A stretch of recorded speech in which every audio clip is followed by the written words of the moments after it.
पितावसो त्वं माता शतक्रतो बभूविथा अथा ते सुम्नमीमहे अथा ते सुम्नमीमहे।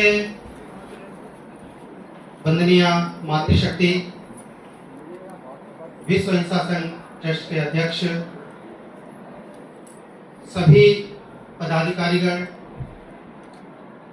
हमारी बहनें और प्रिय विद्यार्थियों, जैसा कि आज हम सबको पता है, विश्व पर्यावरण दिवस पर श्री सुशील मुनि महाराज जी के जो स्वप्न था, उन्हें पर्यावरण को बचाने के लिए जो अपना योगदान दिया है, सर्वप्रथम महावीर विश्वविद्यापीठ जो कि उन्हीं महाराज जी के द्वारा लगाया हुआ एक पुष्प, एक वृक्ष है जो पल्लवित हो रहा है, पुष्पित हो रहा है इस समय। वहाँ के कुछ छात्र छात्राएं हैं जो गुरु वंदना के रूप में यहाँ पर प्रस्तुत हैं। वो गुरु वंदना प्रस्तुत करेंगी आप लोगों के सामने। आप लोग उनका उत्साहवर्धन करेंगे तालियों के साथ।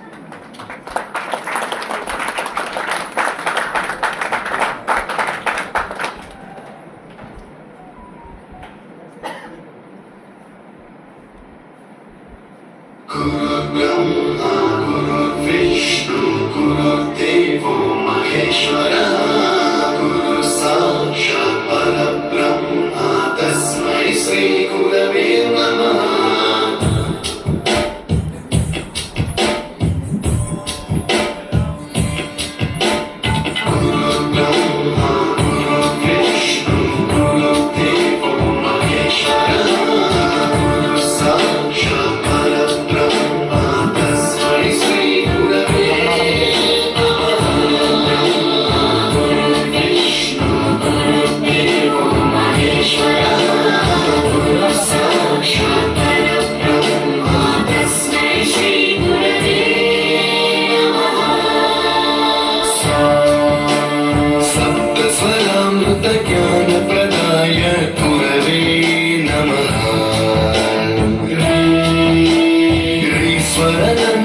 श्रुति तत्व